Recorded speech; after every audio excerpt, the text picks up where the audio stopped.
विद्युत धारा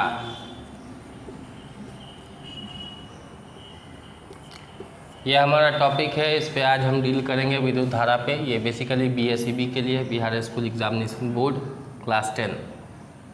तो विद्युत धारा जो है इसमें हम पहले जानेंगे आवेश क्या होता है। आवेश किसी भी वस्तु का वह आंतरिक गुण है जो इलेक्ट्रॉन की अधिकता या कमी होने से उत्पन्न होता है। तो ये बात हम समझ गए कि आवेश क्या है। आवेश किसी भी वस्तु का वह आंतरिक गुण है जो इलेक्ट्रॉन की अधिकता या कमी होने से उत्पन्न होता है। अब आवेश कितने प्रकार के होते हैं? तो आवेश दो प्रकार के होते हैं। एक हो गया धन आवेश और दूसरा होता है ऋण आवेश। धन आवेश मतलब पॉजिटिव चार्ज और दूसरा है ऋण आवेश, नेगेटिव चार्ज। तो धन आवेश किसमें उत्पन्न होगा? जिसमें इलेक्ट्रॉन की कमी होगी उसमें धन आवेश उत्पन्न होता है, और जिसमें इलेक्ट्रॉन की अधिकता होती है उसमें ऋण आवेश उत्पन्न होता है। इलेक्ट्रॉन कहाँ पाया जाता है? तो किसी भी परमाणु का जो ये नाभिक है, नाभिक में दो चीज़ें पाई जाती है, प्रोटॉन और न्यूट्रॉन।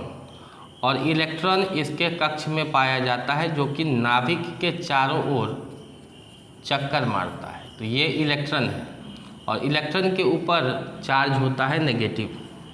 इलेक्ट्रॉन नेगेटिव चार्ज है, नेगेटिवली चार्ज पार्टिकल है, मतलब इस पर ऋण आवेश होता है। प्रोटॉन पे कौन सा आवेश होता है? तो धन आवेश, मतलब पॉजिटिव चार्ज। और न्यूट्रॉन पे कैसा आवेश होता है? तो न्यूट्रॉन पे कोई आवेश नहीं होता है, अर्थात ये आवेशहीन है। तो ऋण आवेश में इलेक्ट्रॉन की अधिकता होती है। वह आवेश जो इलेक्ट्रॉन की अधिकता के कारण उत्पन्न होता है उसे हम ऋण आवेश कहते हैं। और वैसा आवेश जो इलेक्ट्रॉन की कमी के कारण उत्पन्न होता है उसे हम धन आवेश कहते हैं। अब देखिए कि आवेश से विद्युत धारा का क्या लेना देना है। आवेश के प्रवाह की दर को हम विद्युत धारा कहते हैं। इससे कहते हैं आवेश की प्रवाह के दर को, आवेश के प्रवाह की दर को विद्युत धारा कहा जाता है।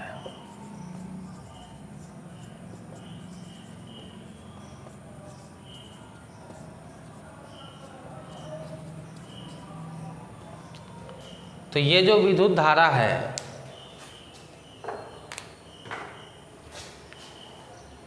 इसके डिफिनेशन से हमें क्या पता चलता है कि कितने आवेश कितने समय में प्रवाहित होंगे, मतलब गुजरेंगे। मान लीजिए ये कोई तार है, ठीक है, और इससे कितने आवेश प्रवाहित होंगे, ठीक है, किसी दिए हुए समय में। तो ये क्या कहलाएगा? विद्युत धारा। तो विद्युत धारा बराबर होता है आवेश बट्टा समय। विद्युत धारा को हम I से दिखाते हैं, आवेश को Q से और समय को T से। तो हमारा सूत्र हो गया I बराबर Q/T। विद्युत धारा को I से दिखाते हैं, आवेश को Q से और समय को T से। अब यहाँ से कई महत्वपूर्ण सवाल पूछे जाते हैं कि आवेश का SI मात्रक क्या है। तो आवेश जो है इसका SI मात्रक कूलम है।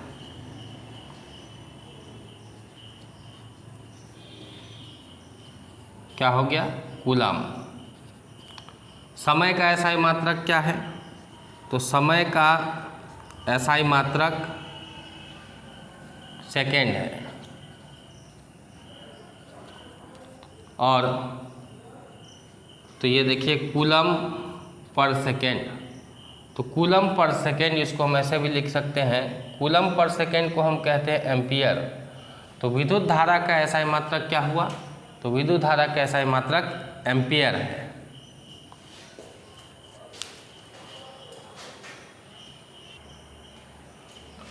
तो ये जो एसआई मात्रक है, एसआई मात्रक से सवाल पूछे जाते हैं, इसलिए ध्यान से पढ़ें।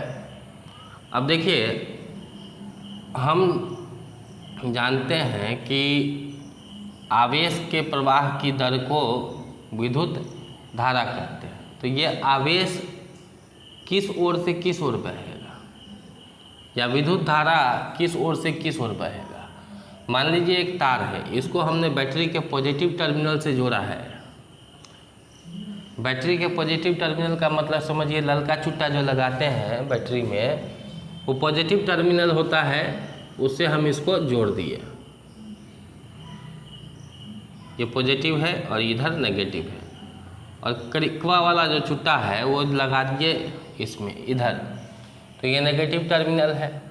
तो विद्युत धारा के प्रवाह का जो दिशा होता है वो होता है पॉजिटिव से नेगेटिव की ओर, मतलब धनात्मक टर्मिनल से ऋणात्मक टर्मिनल की ओर। और इलेक्ट्रॉन का प्रवाह किधर से किधर होता है? तो ऋणात्मक टर्मिनल से धनात्मक टर्मिनल की ओर होता है।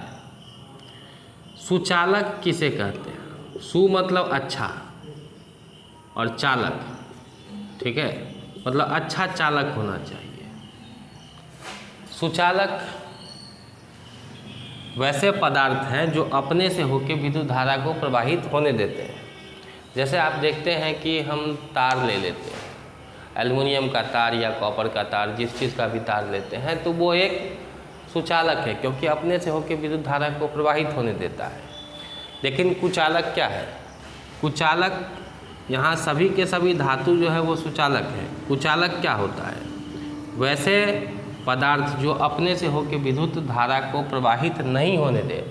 जैसे देख लीजिए ना, प्लास्टिक, विद्युत तार जो है उसी के ऊपर प्लास्टिक कवरिंग होता है, वो अपने से होकर विद्युत धारा को प्रवाहित नहीं होने देता। अगर होने देता तो हम लोग अगर तार को जिसमें करंट आ रहा हो उसके प्लास्टिक को भी छूते तो करंट मारता, लेकिन प्लास्टिक में करंट नहीं मारता है, क्योंकि वह कुचालक है, अपने से होकर विद्युत धारा को प्रवाहित नहीं होने देता है।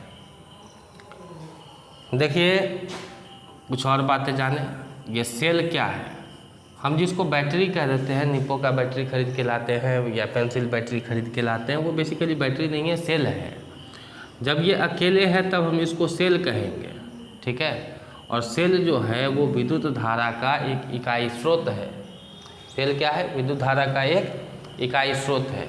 इधर पॉजिटिव टर्मिनल होता है और इधर नेगेटिव टर्मिनल, ठीक है।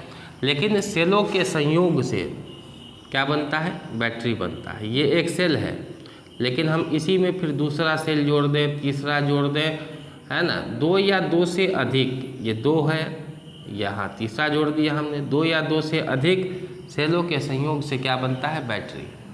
देखिए सेल को हम का जो सिंबल है, ठीक है, वो क्या है? एक बड़ी लाइन हमें क्या दिखाता है? एक बड़ी लाइन हमें दिखाता है पॉजिटिव टर्मिनल और एक छोटी लाइन नेगेटिव टर्मिनल। ये एक सेल के लिए संकेत है। तो यहाँ पे हमने 3 सेल लिया है। 3 सेल लिया है तो संकेत कैसे दिखाएंगे? एक बड़ा लाइन, एक छोटा लाइन, एक सेल, दूसरा बड़ा लाइन और छोटा लाइन, दूसरा सेल, फिर एक बड़ा एक छोटा, ये तीसरा सेल हो गया। तो 3 सेल को दिखाने के लिए हम ऐसे दिखाते हैं, ठीक है। आप इसको घेरेंगे नहीं, हम घेर देते हैं। तो ये धनात्मक टर्मिनल दिखाएगा बड़ी लाइन, और छोटी लाइन जो है वो ऋणात्मक टर्मिनल दिखाएगा।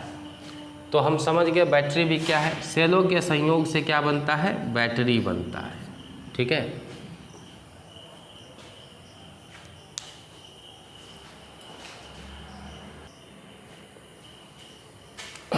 मान लीजिए कि यह कोई सवाल दिया हुआ है, यदि 10 कूलम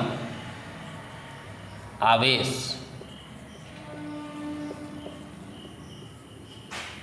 किसी सुचालक से होकर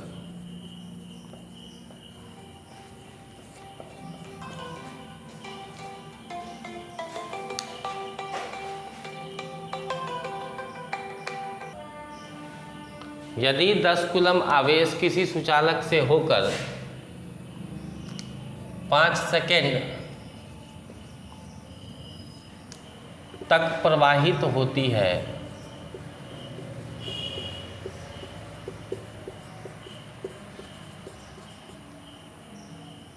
तो उस सुचालक से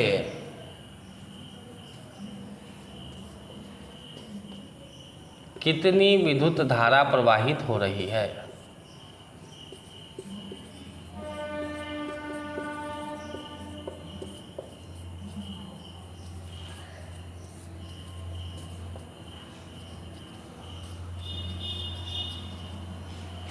देखिए इस सवाल में क्या दिया हुआ है, 10 कूलम आवेश, कूलम को हम, ये आवेश को हम किसे दिखाते हैं, Q से। आवेश हो गया हमारा Q, ये कितना है 10 कूलम। किसी सुचालक से होकर 5 सेकेंड तक प्रवाहित होती है, मतलब समय कितना हो गया, तो समय हो गया 5 सेकेंड। कितना सेकेंड, तो 5 सेकेंड समय हो गया।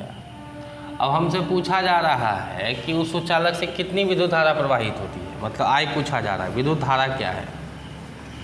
तो विद्युत धारा निकालने के लिए हम क्या करेंगे, है ना। तो विद्युत धारा का फार्मूला अभी हमने बताया कि विद्युत धारा बराबर क्या होता है, तो विद्युत धारा बराबर होता है आवेश बट्टा समय।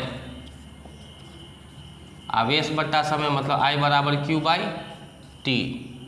तो हमारा Q कितना है 10 कूलम और समय कितना है 5 सेकेंड, भाग दे देंगे 5 दूनी 10, 2 coulomb per second. 2 coulomb per second मतलब 2 एम्पियर, है ना, एम्पियर। तो 2 एम्पियर जो है वो विद्युत धारा प्रवाहित होगी।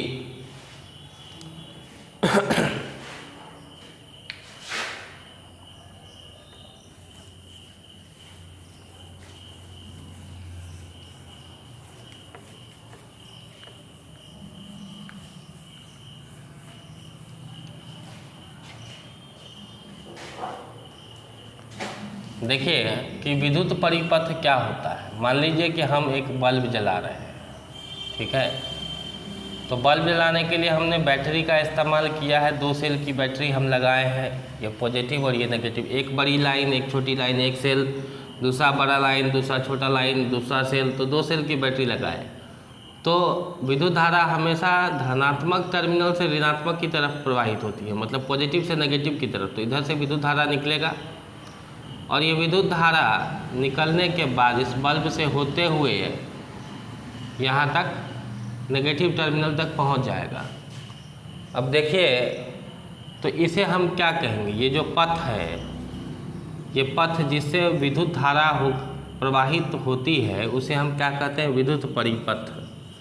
विद्युत परिपथ, पथ मतलब रास्ता, ठीक है। कैसा रास्ता, वैसा रास्ता जिसे विद्युत धारा प्रवाहित होती है उसे हम विद्युत परिपथ कहते हैं। मतलब ये तार है, बैटरी से हमने तार लगाया बल्ब में और बल्ब से लेके आया यहाँ तक, फिर बैटरी तक। मान लीजिए कि तार कहीं बीच में ही टूट जाता है, यहाँ से ये विद्युत धारा बल्ब तक प्रवाहित हुई लेकिन ये ऋणात्मक टर्मिनल तक नहीं पहुँच पाया पॉजिटिव से निकल के, तो बल्ब नहीं जलेगा। क्योंकि जब तक ये पॉजिटिव से निकल के विद्युत धारा पॉजिटिव टर्मिनल से नेगेटिव टर्मिनल तक वापस नहीं पहुंचेगा तब तक विद्युत धारा प्रवाहित नहीं होगी, मतलब बल्ब नहीं जलेगा। विद्युत धारा तो प्रवाहित होगी लेकिन बल्ब नहीं जलेगा। अगर लिंक टूट गया कहीं पे, जैसे यहाँ टूट गया, तो बल्ब जलना बंद कर देगा। तो ये बात हम समझ गए। अब समझे कि क्वांटाइजेशन ऑफ चार्ज क्या होता है, मतलब चार्ज का कुल योग, आवेश का कुल योग, ठीक है।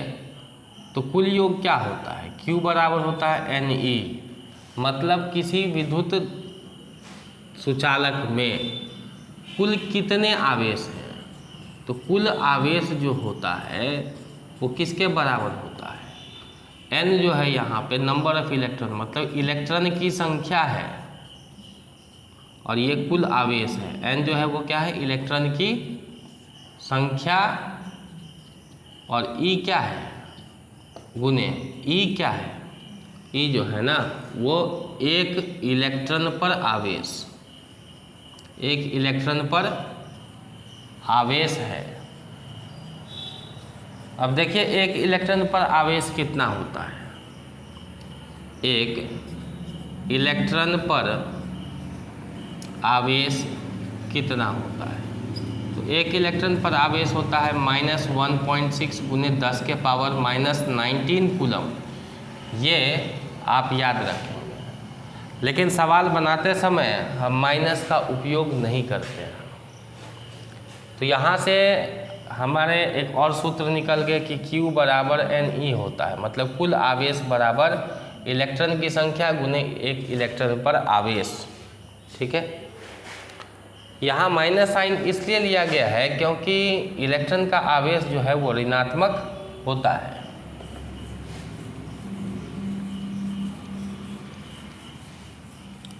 तो देखिए दो सूत्र हमारे पास हुए, एक I बराबर Q/T, ठीक है, ये पहला सूत्र है, मतलब विद्युत धारा I जो है वो विद्युत धारा है, विद्युत धारा बराबर आवेश बटा समय। ठीक है, और दूसरा सूत्र है हमारे पास Q बराबर NE। अभी आपने देखा है कि कुल आवेश बराबर इलेक्ट्रॉन की संख्या गुने एक इलेक्ट्रॉन पर आवेश, दोनों को ही हम मिला देंगे समीकरण 1 तथा 2 से, समीकरण 1 तथा 2 से। तो समीकरण 1 तथा 2 से देखिए क्या होगा कि Q का मान जो NE है वो हम यहाँ रख देंगे इस समीकरण में, तो I बराबर हो जाएगा Q के जगह पे हम क्या लिखें? NE/T। तो ये हमारा दूसरा सूत्र हो गया। ठीक है, अब एक प्रश्न देख लेते हैं हम लोग। आप लोग लिख लिया करें,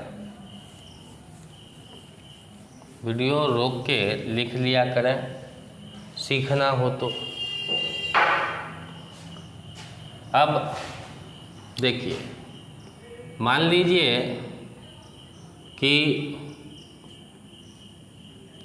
कोई सवाल है, सवाल ये है कि एक कूलम आवेश में इलेक्ट्रॉन की संख्या ज्ञात करें।